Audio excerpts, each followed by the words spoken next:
Àrẹ̀mú Olúpọ̀ kan wá pé bàbá rẹ̀ o. Àrẹ̀mú Olúpọ̀ kan wá pé bàbá rẹ̀. Bó tilẹ̀ wù kórí ọmọ ló pè rí bàbá.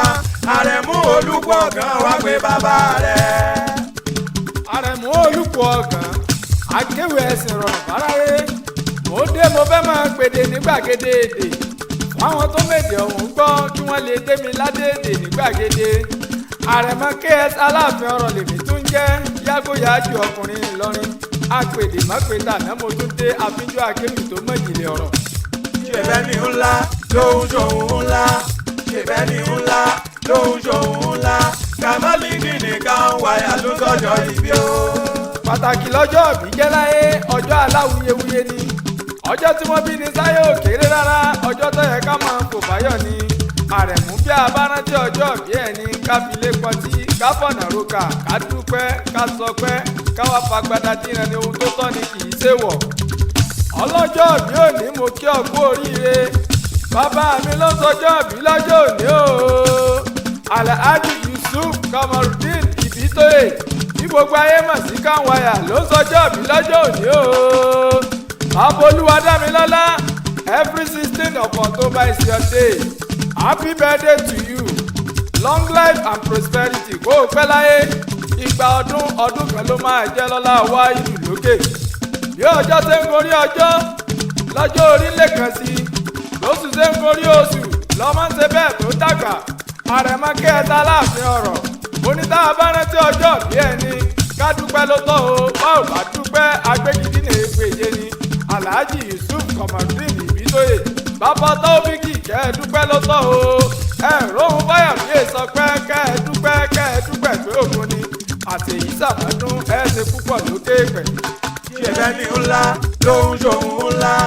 Ṣèbẹ́ ni ńlá ló ń ṣòun ńlá. Kàmálídì nìkan wáyà ló sọ̀jọ́ ìbí o. Kanwaya ló ń sọjọ́ ìbí lọ́jọ́ òní o. Ó yẹ kájọ dúpẹ́ ni.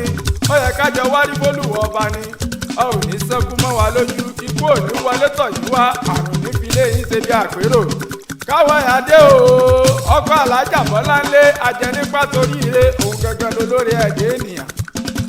Ǹjẹ́ bílé san bílé ò san? Àwọn ni ó ṣòfófó. Súnmọ́ ni là ń mọ̀ sí ẹni.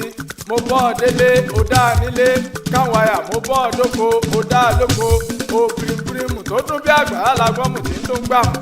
Èmi ti kéwì délé olówó. Mo délé Alhaji Yusuf Kamarudin Ibitoye Kanwaya lónìí o. Gbẹ̀ngbẹ̀lẹ̀ kú yọ bí ọjọ́. Ariwo gbalẹ̀ ó sì gbogbo.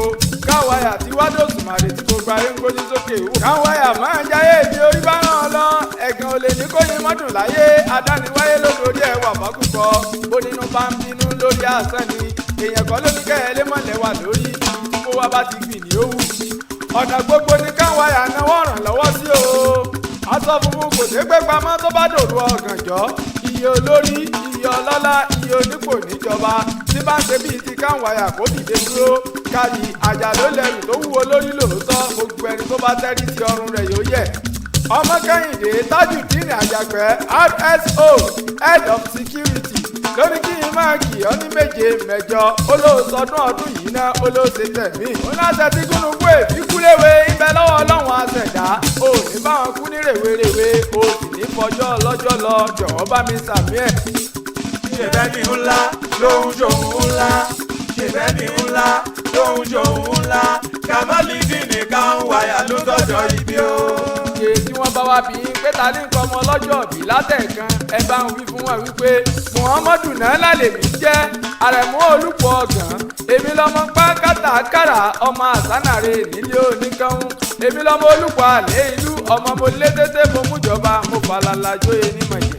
Ẹni bá sórí mi pẹ̀lẹ́ alówó abímọ aṣòwò àjèrè. Abóde pàdé owó àbáwọn náà ọmọ àbáwọn jẹ.